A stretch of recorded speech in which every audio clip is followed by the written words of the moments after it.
Welcome to this discussion of Brick City and a screening of the show. For those of you who are from Boston, you may wonder, Newark? Brick City?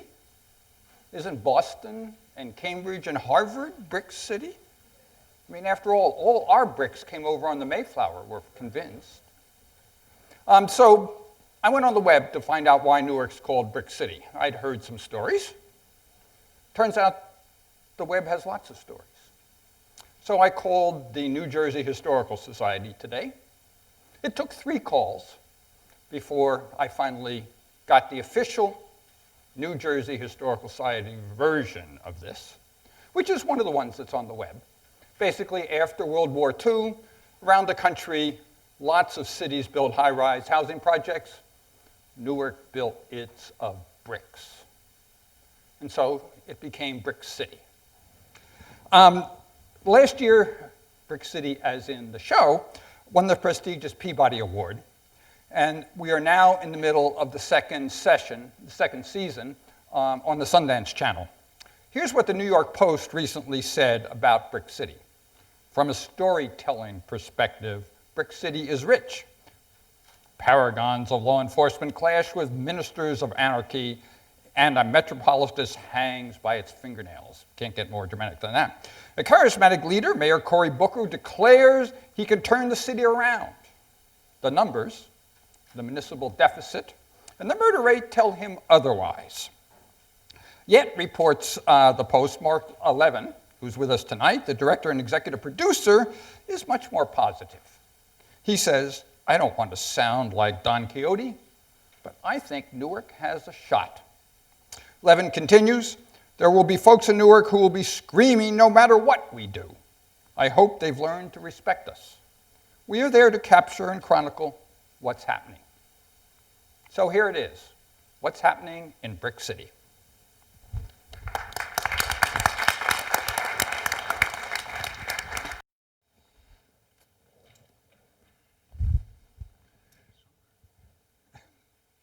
You're used to this by now. Come on. No, that's right. Welcome again. Let me introduce our panelists this evening, 2 of whom you have already met. Let me start, however, with Mark Levin, who's the director and executive producer of Brick City. He's perhaps best known for his film Slam, the 1998 hip-hop trilogy, which won both the Sundance Film Festival's Dramatic Feature Award and the Cannes Film Festival Golden Camera Award. His documentary credits include Mr. Untouchable, the story of the Harlem heroin kingpin, Nicky Barnes, Protocols of Zion, a street-level look at the resurgence of anti-Semitism since September 11, 2001, Twilight Los Angeles, an adaptation of Anna Smith's one-woman play on Los Angeles riots. Levin was the executive producer of the critically acclaimed Showtime series Street Time and directed 13 of its episodes. And he's also directed numerous episodes of the classic series Law and Order. Welcome, Mark. Thank you. Thank you.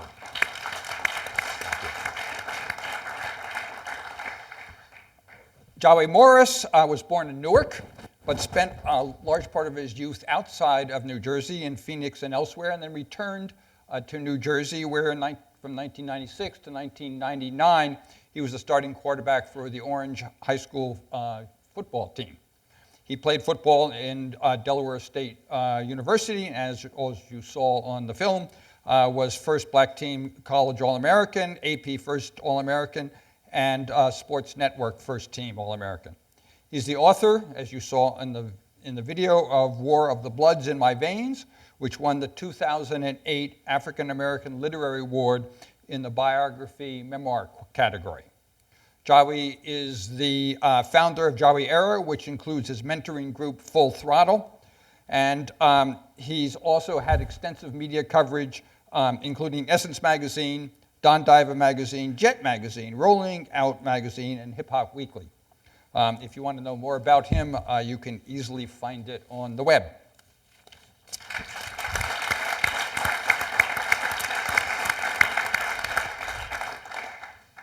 Garry McCarthy isn't on the web a lot. But if you're a police chief, that's probably good news, right? Director McCarthy began his law enforcement career in the New York City Police Department, where he followed both his older brother and his father. He rose to command 3 different precincts in the city: the 20th on the Upper East Side, the 33rd precinct in Washington Heights, and then also the 70th precinct in Flatbush and Brooklyn. In 2000, he was selected to be NYPD's Deputy Commissioner for Operations, which gave him the major responsibility for strategic law enforcement. And in 2006, new mayor, Cory Booker, selected him to be the head of the police department. As Mayor Booker bragged in the show, Newark is no longer one of the top most dangerous cities in the country. I looked it up this afternoon. CQ now has you down to 23rd. In fact, murder peaked a year before Director McCarthy came to Newark. Last March, a 44-year record was broken when Newark actually had a month without a homicide.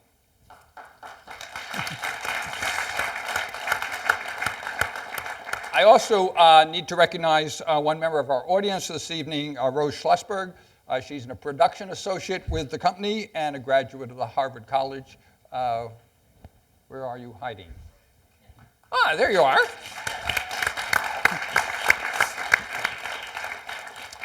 I get to start the questions this evening, and I'm going to direct it to Mark. Why? That is, why Brick City? You must be asked this question a lot. You had a lot of choices about what to do a documentary on. Why pick Newark? Well, for a few reasons. First, I want to acknowledge my partner right here, Mark Benjamin, who dragged me back home to New Jersey, where I grew up, to meet some young men, and I think Jiwe was actually one of them, who wanted to do a film about gang life and were wondering if I would be a creative consultant. I was kind of intrigued by that request, and that led myself and Mark to eventually sit down with the mayor. And when the mayor said that he wanted to make Newark a model for urban transformation in the United States, I was like, well, what does that mean? And the word change obviously was just starting. This was, I think I met Garry in the summer of 2007. Was just starting to gain momentum. And I'd always looked for an arena where we could kind of look at what does change mean, both on a political level and on a personal level. And I guess the other side was that in the world of television, we know reality TV has exploded. And coming out of the documentary world, having worked both in feature films and in what we call scripted TV series, I felt there was an opening, there was another way to tell nonfiction stories. And so this was a tremendous opportunity to try to shape nonfiction storytelling, not like you see on Jersey Shore or Housewives of New Jersey, but much more like a scripted series, but it's real. These are real people. And I think finally, the whole question of democracy is not a spectator sport, certainly sitting here with you and everyone else, that TV, yes, we want it to be dramatic, we want it to be compelling and involving, but we also wanted to catalyze people to take action, to get involved, to be citizens, to know how it works. And when Mark and I first went out, a lot of people said, well, what are you, crazy? You want to do something about how a city is changing? Why don't you go to C-SPAN? Who's going to ever watch that? It's a bore.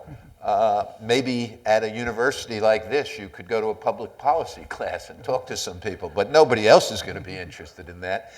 And I was like, wait a second, this is the essence of human drama.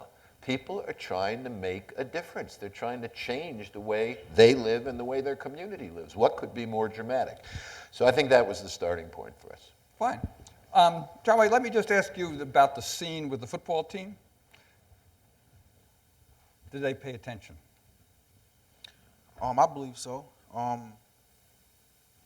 big part of what wasn't captured on that was the reason why I even went there to speak to them. Like I mentioned in high school, I lost one of my good fellas that was on the football team. He got killed, gang-related. So I knew all the emotions that went through the minds of a 16, 17, 18-year-old that lose a good friend, you know what I'm saying, on the high school team.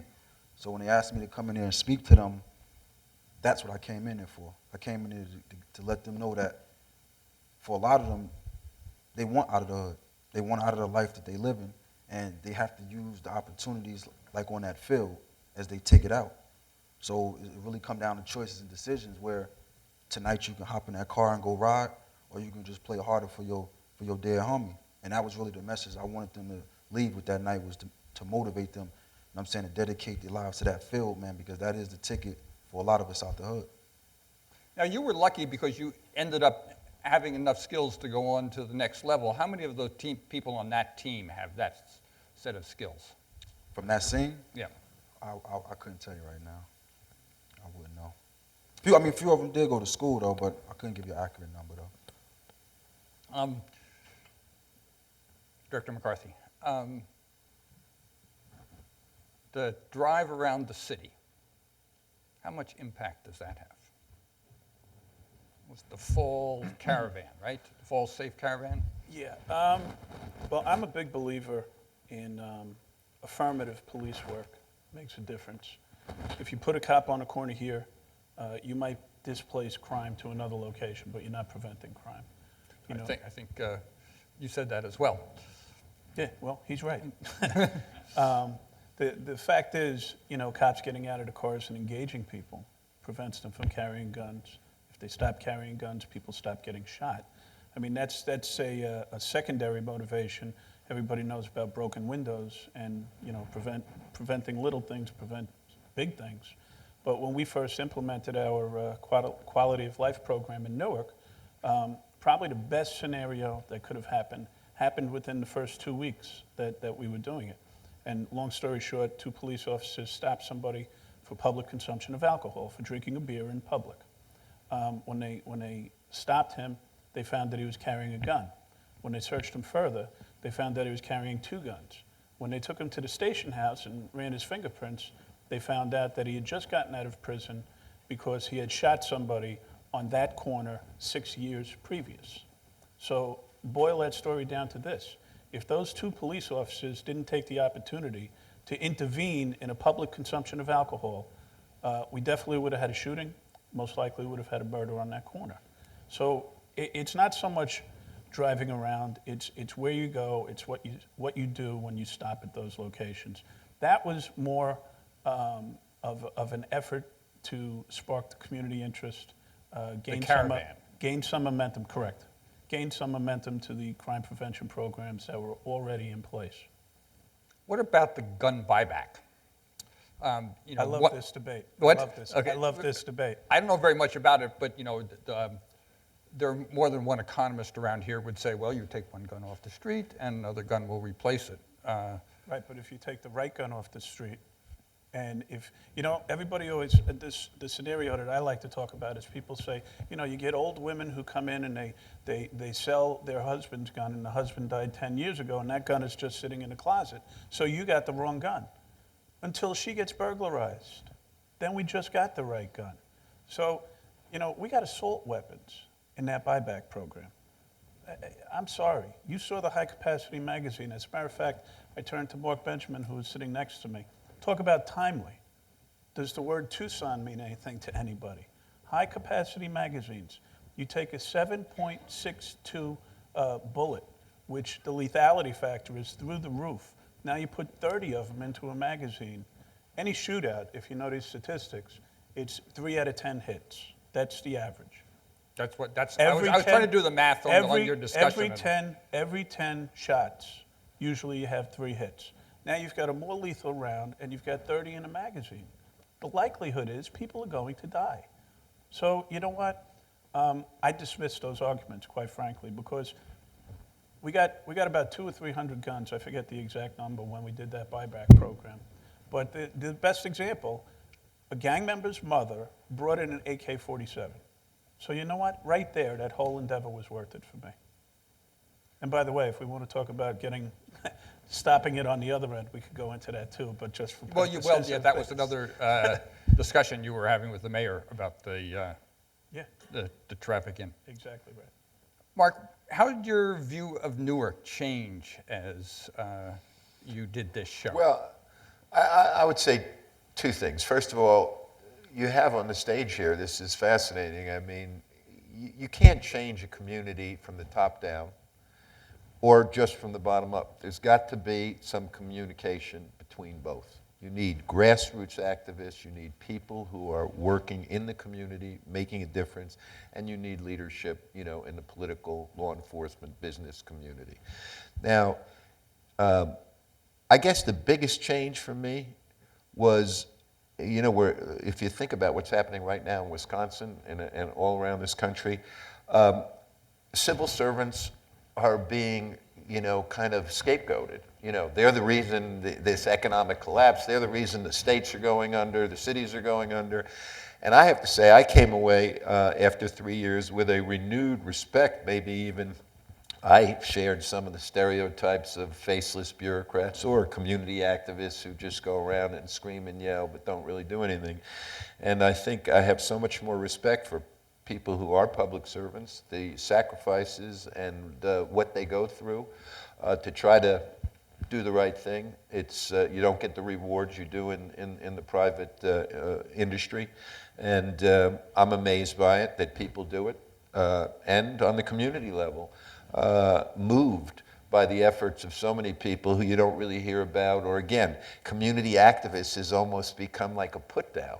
You know, you hear somebody say, oh, that's some community activist trying to organize people, as if that's a bad thing. So in spite of all the madness, and Newark has certainly got a lot of wild characters, larger-than-life characters, and critics from all directions, and I grew up right around there, I left with a renewed sense of hope. Jiwe, what's next for you? I mean, your book's out, doing well, you've got a lot of attention. Where do you see yourself going? What impact do you try to have next? Well, like in the beginning of the clip when it first came on, I'm real big on paint a picture and lead by example. Like, I'm real big on that. And like Mark said in the beginning, you know, it's one thing to say a lot of what we want and what we don't want, but if you don't have any action behind that, it fall on deaf ears. So like, through the book, through the exposure from this series, I use that as motivation for those that don't get to lead a city. And that, for a lot of us, is the reason why we don't hope anymore. That's the reason for a lot of us, why a lot of us, especially from the inner cities, don't feel no more, because we don't know the other side. We don't have anything to measure it against what we know every day. So with that being said, throughout my traveling, you know, events and opportunities that I've gotten, I use that as times to create more exposure for those that's still in the city. So basically with the program I got is Full Throttle. I started that with 12 of pretty much the wildest individuals in my neighborhood. That was all under 18. Youngsters, babies, 16 years old, in a house having to take care of 2 siblings with no parents. Like, I hand-selected those 12, and basically at this point I just want to grow it. I want to grow it. I don't want to just be the one that constantly telling them what they should and shouldn't do. You know what I'm saying? So I use my life experiences as a platform to pretty much get them to make better decisions, because I'm all about altering behavior. So, you know, to answer your question, what's next for me is that I want to take Full Throttle to a higher level beyond just the sit-downs in the basement or the sit-downs in that room, but now actually getting them out there, getting them into school, like you asked me earlier, getting them into these jobs and these trades, and, you know what I mean, keeping them out of those situations they're in. That's the next level for me, is actually showing what I'm doing and then having the statistics to show the results of my program. Okay. Gary, let me just ask you, you end up with a mayor who's often described as charismatic. That wasn't a really clever observation, was it? How does that have effect on you as a, to use Mark's phrase, civil servant? How does that affect your ability to function, your ability to have an impact?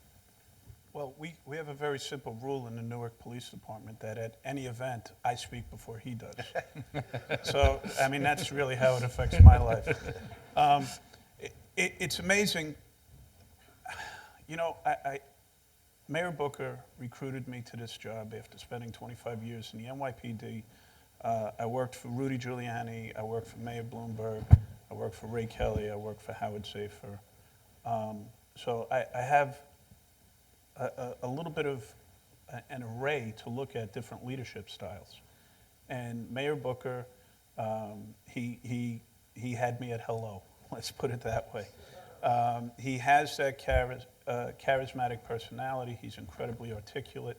He's effervescent. He's vibrant. He's all these things. And what that does is that energizes me. Because you know what? Believe it or not, going to crime scenes all the time, I mean, one of the things that I didn't say before, that I was going to be a little bit blunt and say, well, invite those economists to come to the crime scenes and walk through the shell casings with me and see how they feel about a gun buyback program.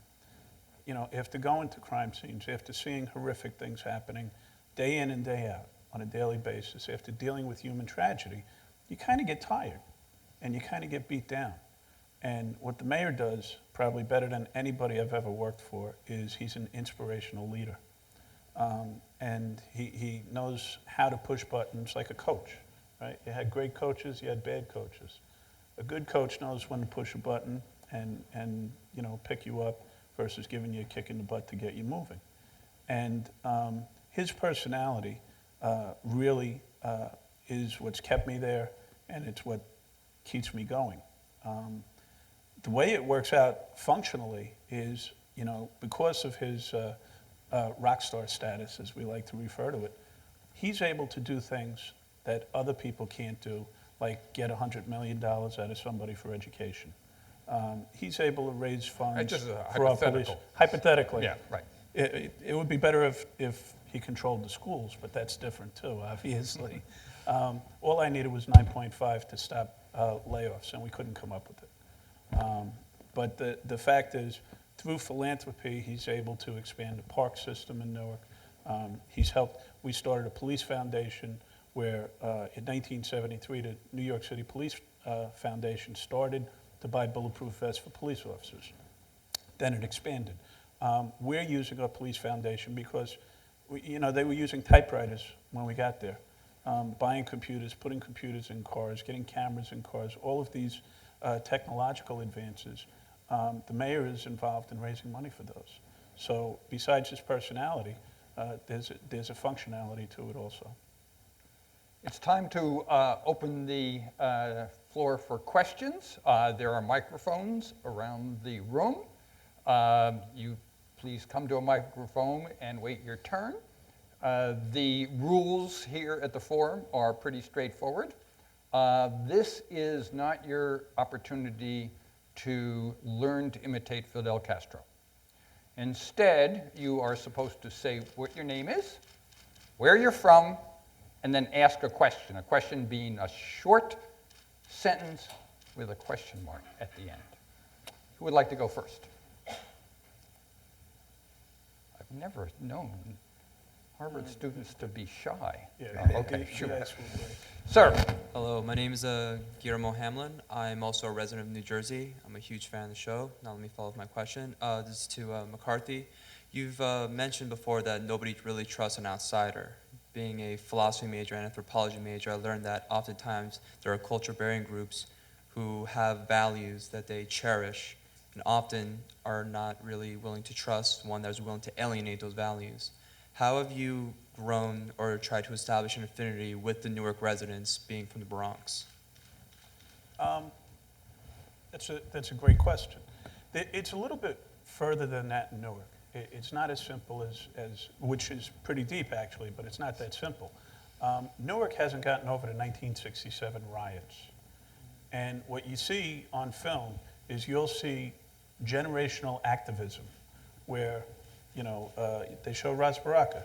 His father, Amiri Baraka, was an activist. And there's an element within Newark that is, they call it the old guard. And they've held on to Newark for so long that they don't want to let it go.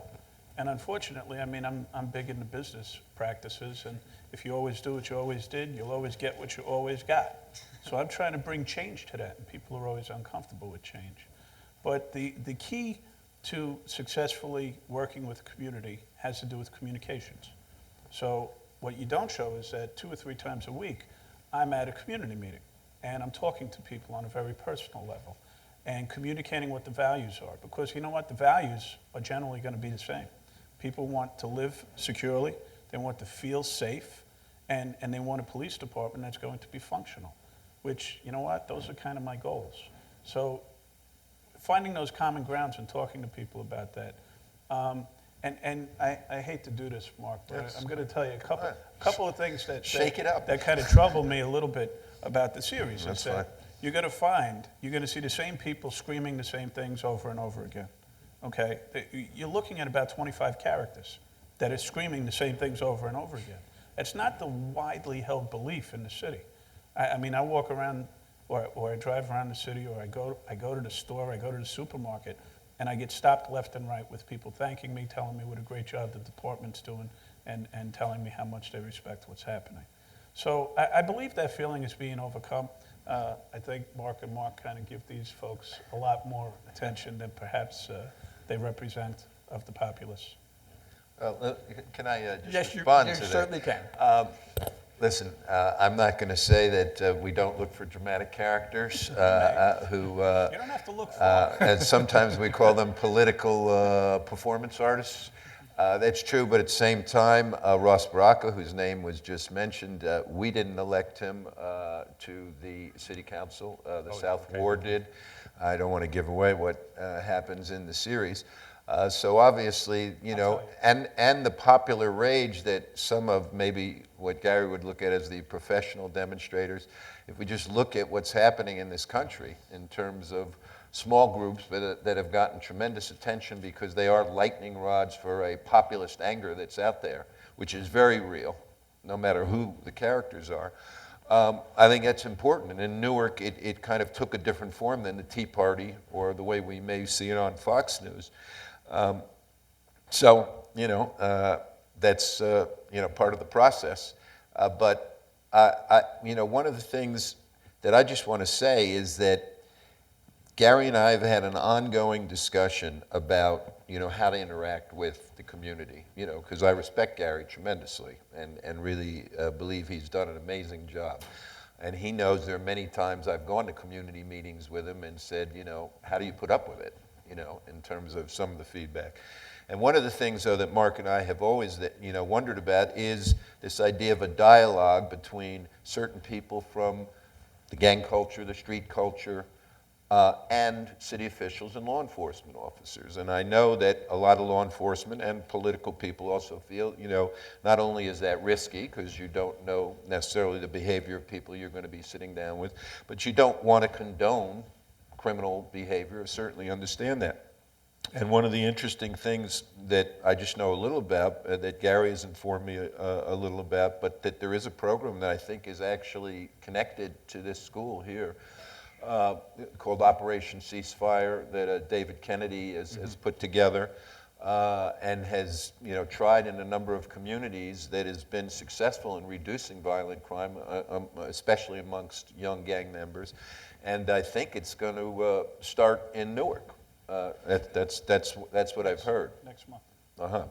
So, you know, Gary and I do argue and debate a lot, and Jiwe and I do also. But, you know, I see that as a sign of progress. Joey, you want to add anything to this discussion? I mean, I guess ultimately, you know, the big thing I'm on is communication. I mean, for many years, I was, like he mentioned, even be on the stage right now in this situation wasn't something I would have done before. But when you look at the bigger scheme of things, like from the politics on down in the street, we all comprise that city. And that's why I'm here today, because at the end of the day, it's all about resources, all about solutions. And that's where I think that up until this point, we've been failing to do that. You know what I'm saying? To establish that communication line between what's going on behind the closed doors and what's actually happening on the street. So, I mean, again, it's never about condoning the activity that's going on, but you do have powerful people that's on the street that do have influences and that are upright. You know what I'm saying? And that's where I come in at. You know, I speak for my fellas, I speak for the streets as a whole. And at the end of the day, it's all about bettering a situation. It's all about creating more opportunities for them. And that's something that I'm working on now. You know what I'm saying? Is that communication line between those that's on the street and those that's in the politics. Jiwe, I have two questions for you. The first one, Who are you and where are you from? Oh, I apologize. My name is David Donaldson. Summers were spent in Nutley, New Jersey, outside of Newark, but originally from Detroit, and from the education school. My questions are, how do appearances, specifically here at Harvard, affect, for positive or negative, your relationship or credibility with your friends back home? And second, my only connection to Mayor Booker is what I see by following him on Twitter. So to me, I see him, shoveling cars out of snow and losing weight. But what is the real opinion from people of Newark of the mayor? I'd just like to hear your perspective, and thank you for coming. Right. That's a good question. On a serious note, though, perception. We know perception is a big thing. I mean, from up top to down bottom, perception is a big thing. I just said a few minutes ago, though, prior to this day in the past, I would have even never been in a situation like this. But I've learned to get outside of that perception. Because at the end of the day, to me, it's about saving lives. And if it takes bridging certain gaps to create those opportunities for resources and opportunity, then I'm all for that. So I think a big part of it is how much you can endure. You know what I'm saying? How much you endure, because you're gonna hear the comments. Everybody's not gonna be supportive of what's going on as far as the streets and dealing with those that's in politics. Everyone's not gonna be supportive. So my concern and interest lies in those that want those opportunities. So I'm willing to take on all of that come with the territory. It's good, you gotta take the good with the bad. Sir. Mark, what were the rules of engagement with Mayor Booker in terms of when you could film him and for how long you could film him? Sir, would you tell us who you are and where you're from? My name's Harvey Yazid, and I'm from Wayland, Massachusetts. I would say that we've forged a kind of an understanding that if the mayor, and really this goes for Gary and for Jiwe also, I think it all the way around, because we were in sensitive situations, was if they were going to let us into confidential meetings, into situations where there could even be lives at risk, depending if the information got out or was mishandled, that Mark and I had to be open also. We had to reciprocate, meaning that our whole creative process and our editing room, our studio had to be open. It had to be open to Gary, had to be open to Jiwe, had to be open to the mayor. Not saying that they had final cut, because even we, the way the TV business works, the network has final cut.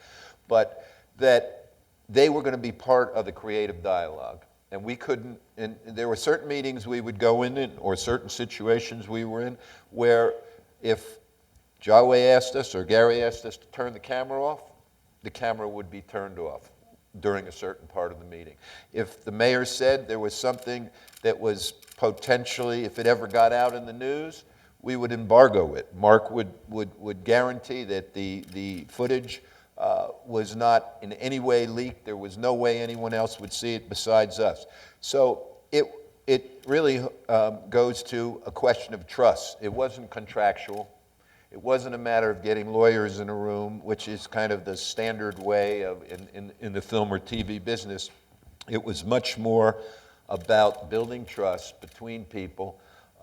And I would say the trickiest part of it, you see it right here, is that when you're moving between, Mark and I originally thought the way to do this was we're going to have 3 different crews, so that the crew that was with Gary, or the crew that was with the mayor, or the crew that was Jiwe or with Jaden Creep would all be separated, so they wouldn't know what was happening in each other's world.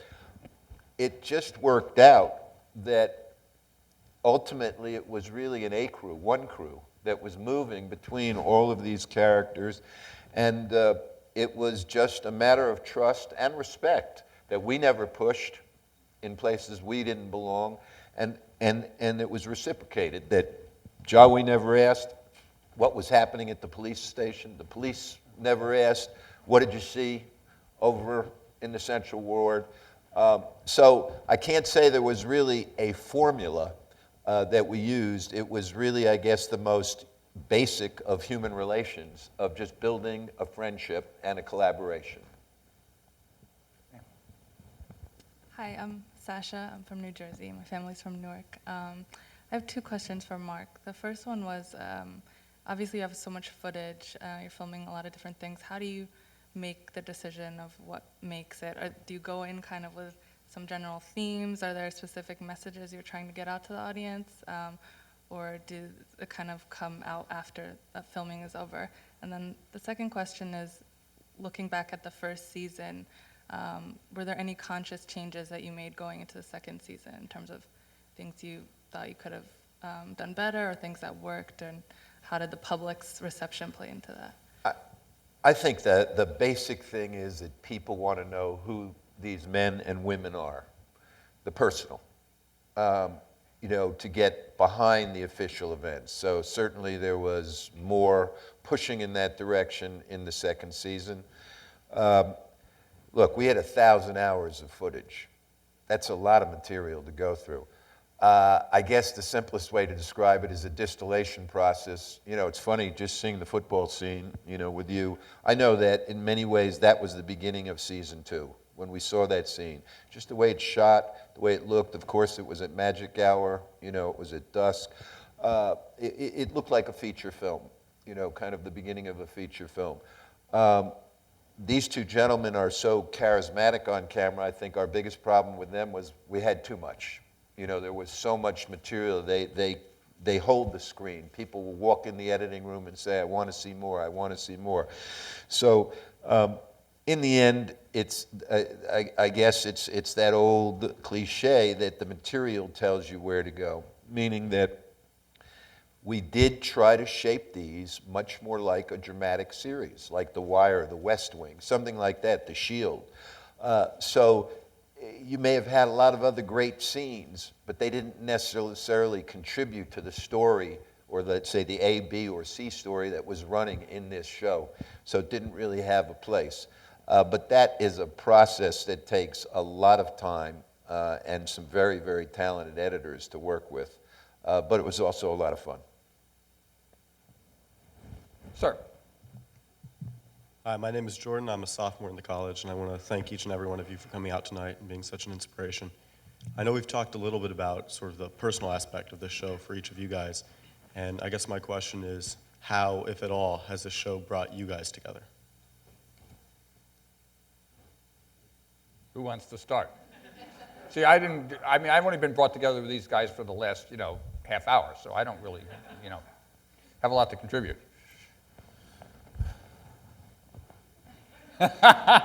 This is the first time I've seen somebody in the forum stump an entire panel. Well, I'll take a shot at this. I mean, Mark and I have had a relationship basically since, what'd you say, 2007, I guess, when you guys first came to town. And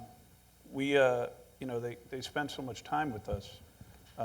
And I think they enjoy the fact that, people always ask me why did I allow, as a police leader, this type of access, because it's kind of dangerous. And my answer is, I don't hold my tongue. I don't worry about what I say 9 times out of 10. A lot of people who work with me can tell you that. And I'm encouraging transparency. As a result, I spent so much time with these guys. Stop laughing. He went to college with me. It goes back 30 years. As a result of spending so much time, when these guys are by, they'll call me up and say, let's have a beer, let's watch a basketball game, let's do stuff like that.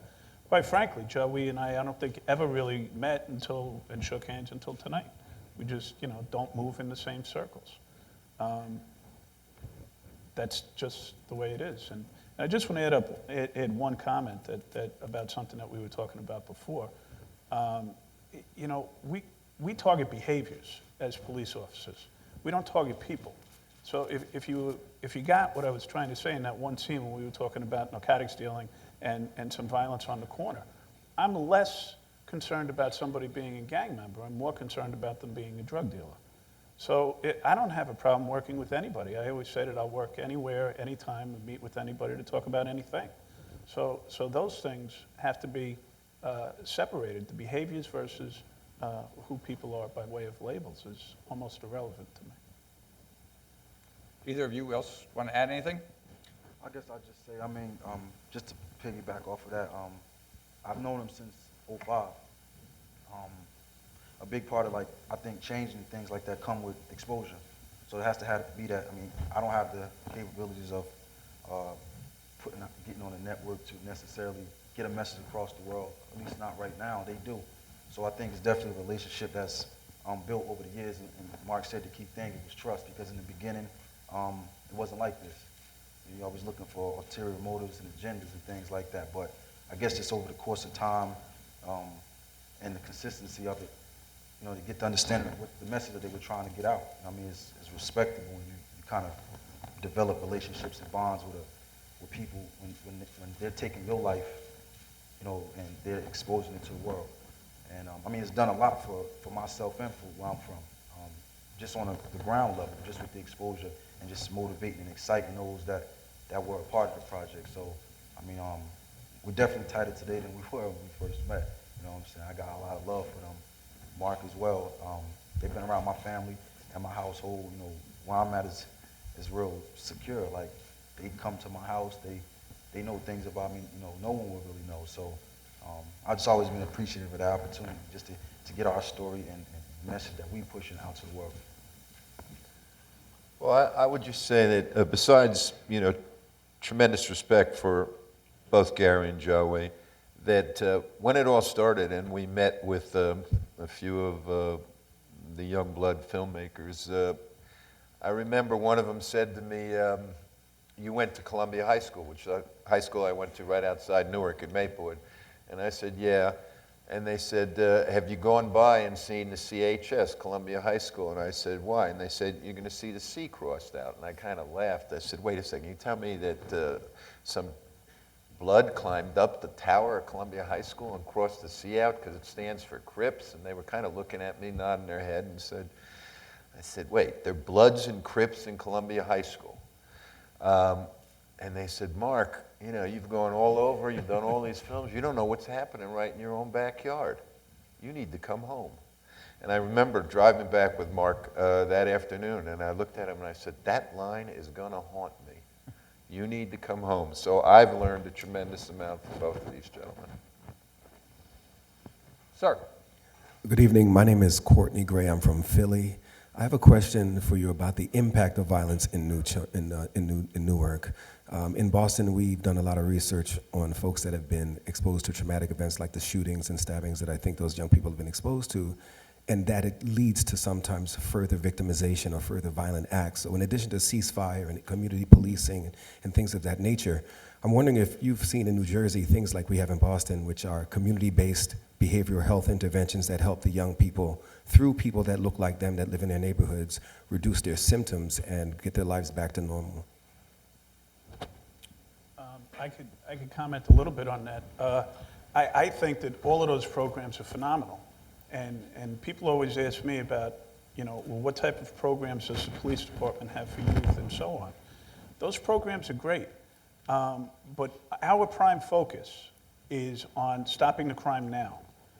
We're talking about growing programs for the future, and I endorse that wholeheartedly.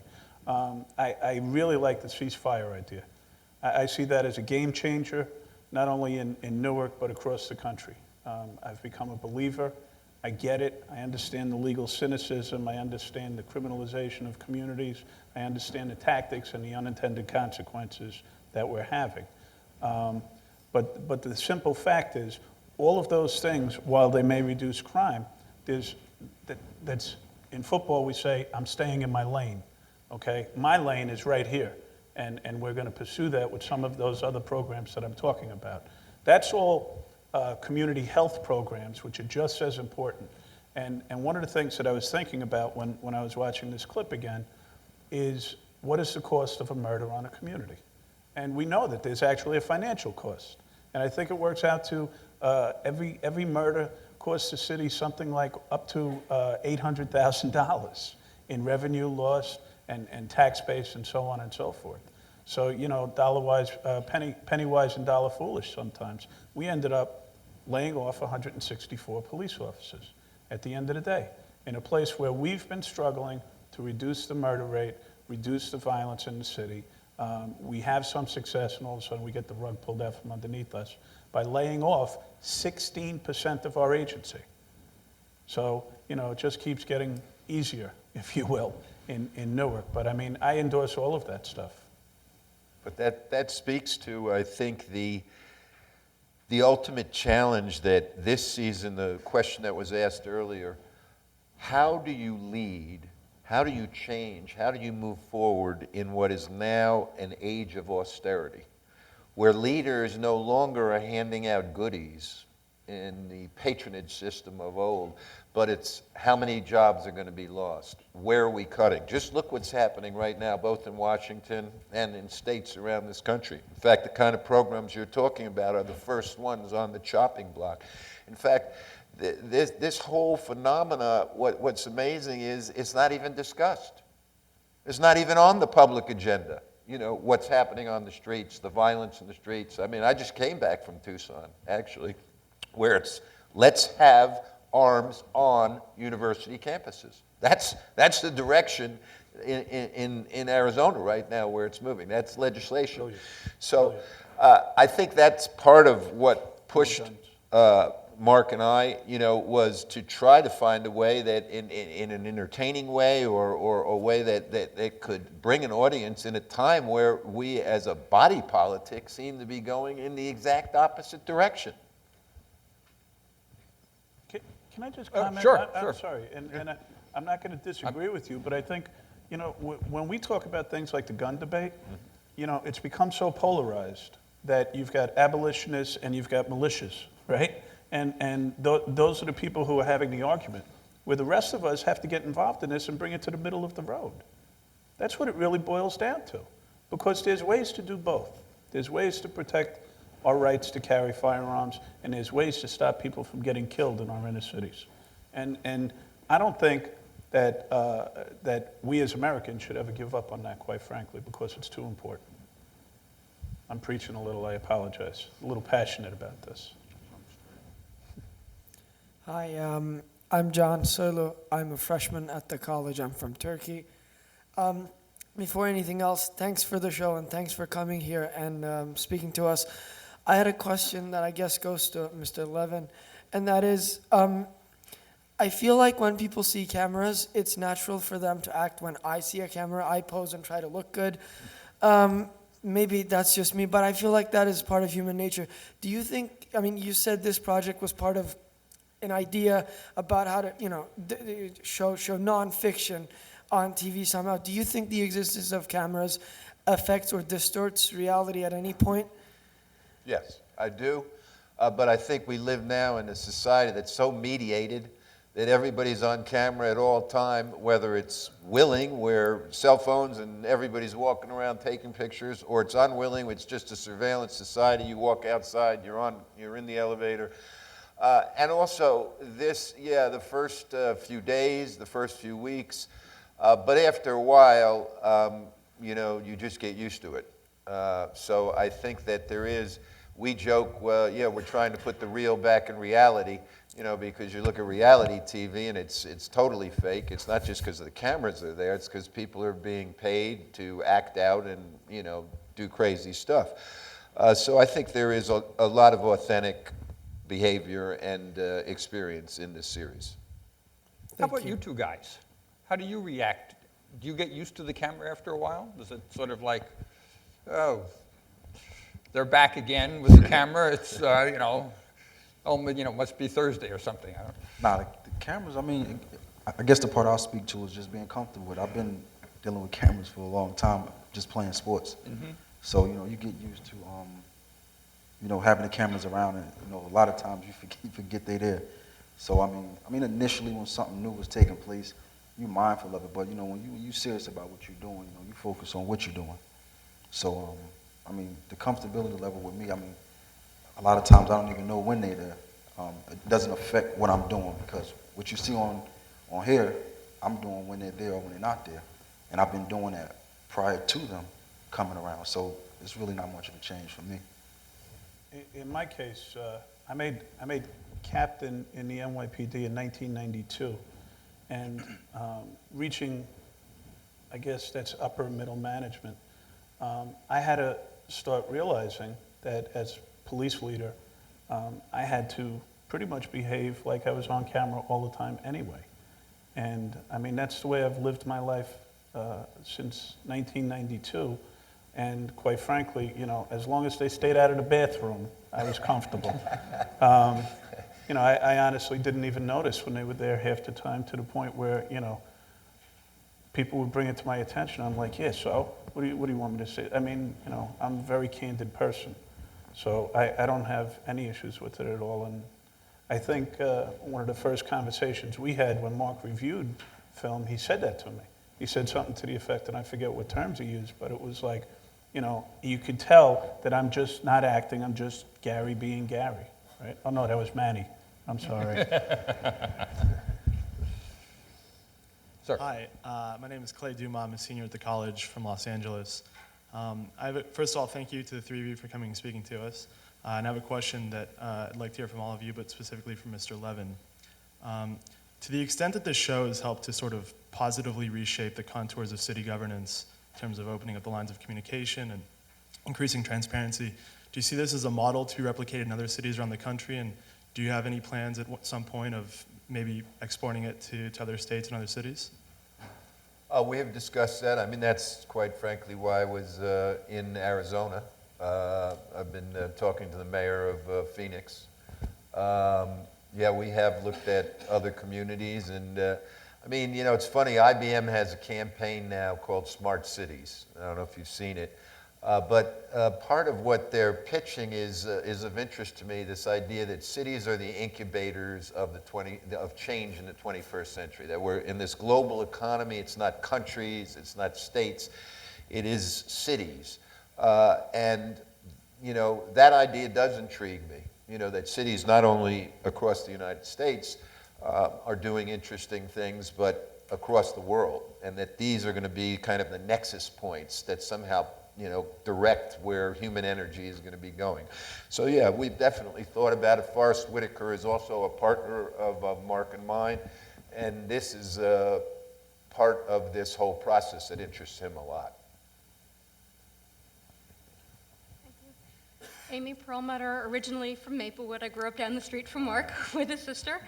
And I have a question for Jiwe, and I'm just curious what change you're seeing on the street level. Are things getting better? And then a question for anybody, and I feel kind of strange asking this, but is there a worry that if things clean up too much in Newark, it's going to get gentrified like Hoboken and Jersey City and really change the community?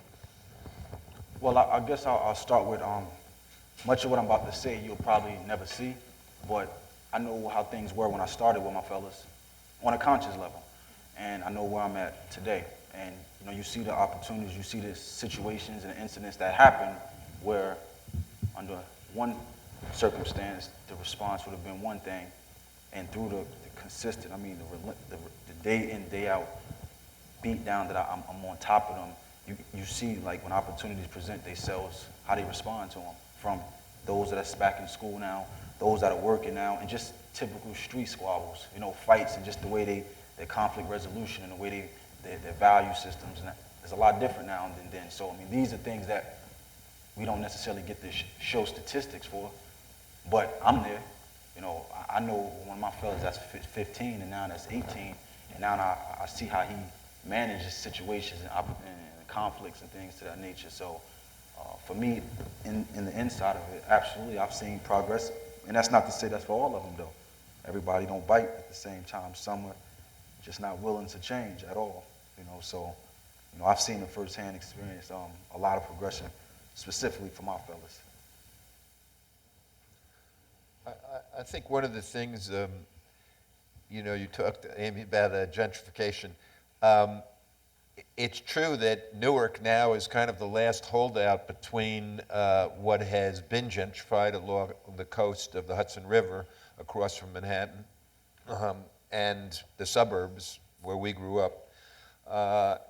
And I think that is a concern to some people in Newark, absolutely, that some of the old guard and people who've lived there for a long time and some of the poor people could be displaced. But you got to go back to after the crash of 2008. This is just devastating cities. And it has hit Newark hard. This is a big part of what this season is about and what Gary just referred to in terms of the layoffs. This is brutal. I think Newark was on a trajectory to certainly move forward, certain areas possibly even be gentrified, but this is just so hard-hitting what has happened. It's like a slow-motion Katrina.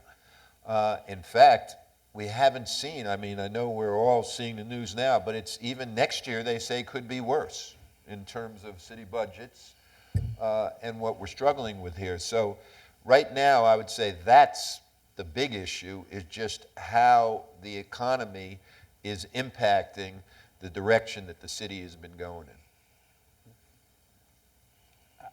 I invested way too much in my condo, so I actually would like to see a little bit of gentrification just to get the price back up to where it should be. My name is Daphne Beale. I'm a Harvard alum. I'm a reporter. I grew up in New Jersey. My father was born and brought up in New Jersey, but that was 1902, so it was a different city then. But I have a question, maybe primarily for Mr. Levin, but maybe for all of you. Why is there no woman on this panel? And also, I found the coverage of women in the film to be very slim. And there are women gang members, there are women in gangs, there are women who support gangs, there are women who are victimized by gangs. Is there any more treatment of young women in the rest of the series? And if not, why not?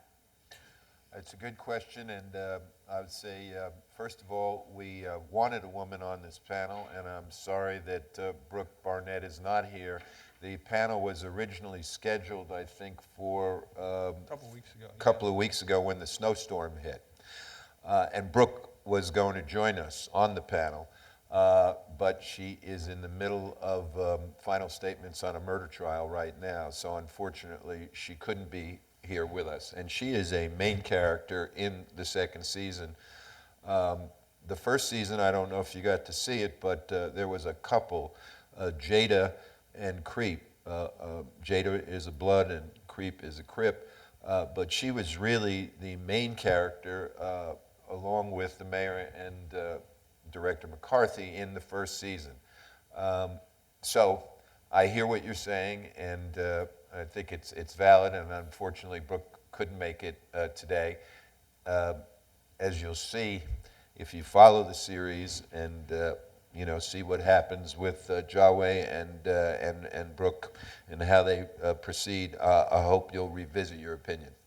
And just one thing to add to it that may not be clear, Michelle Thomas is the business administrator for the city of Newark during this filming. She's subsequently left, but all department directors report to her.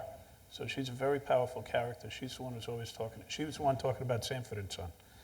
But she's a very powerful character in the city at the time, and she gets an awful lot. She is also a major character throughout the series. That's true. I think I'll let you have a private discussion with them afterwards, okay? Because I have a few other people who are standing at the microphones.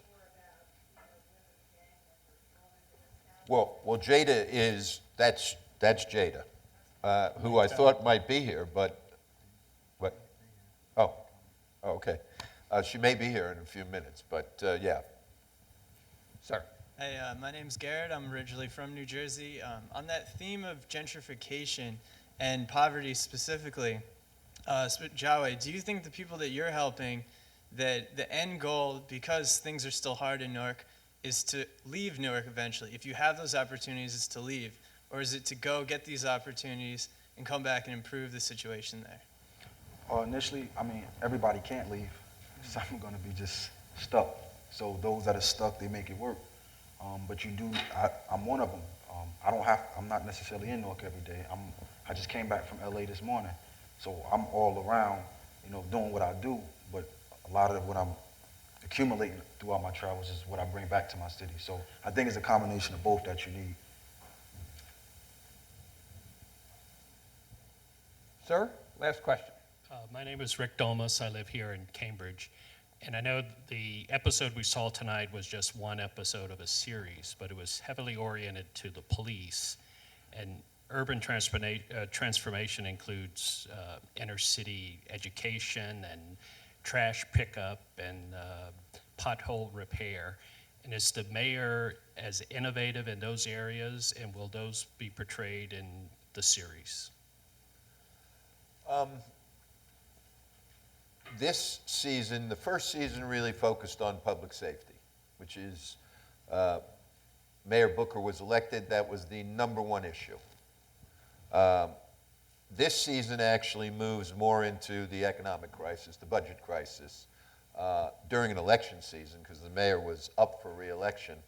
And in this show you just saw, which is the first episode, you saw the election of Governor Christie, and you saw that moment at the end of the act where the mayor was sitting there, and you know, I can only imagine what he was thinking in terms of recalibrating his own political future and fortunes. So this season is the budget crisis that hits a city, how it impacts different people, and it is, on a personal level, Jiwe's decision to take his self-defense to trial and what happens. We're now in discussions and whether there'll be a third season. As you heard earlier, the mayor, you know, has gotten this grant, the mayor and the governor, from Mark Zuckerberg, a matching grant of $100 million. So that means if they match it, that's $200 million coming into the city. So the focus would certainly shift to education as an arena with this kind of activity going on. So yeah, the idea, if this continues, would be each season to kind of try to bring another area in the focus. I just want to add to that very quickly. You know, Mayor Booker was elected on a platform that started with public safety. And the reason why it started with public safety is because the biggest problem in Newark is crime and poverty, and people need jobs. And then obviously the things that go along with that.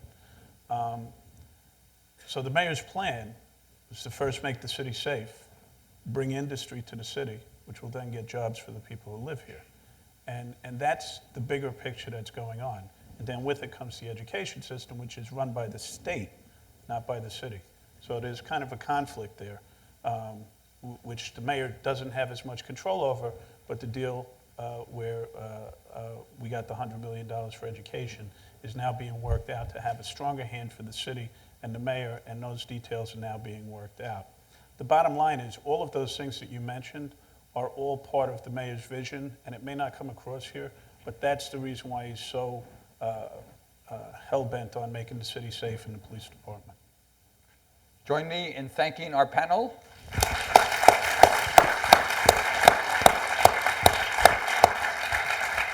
Thank you. Thank you. Thank you very much. Thank you guys for coming. I really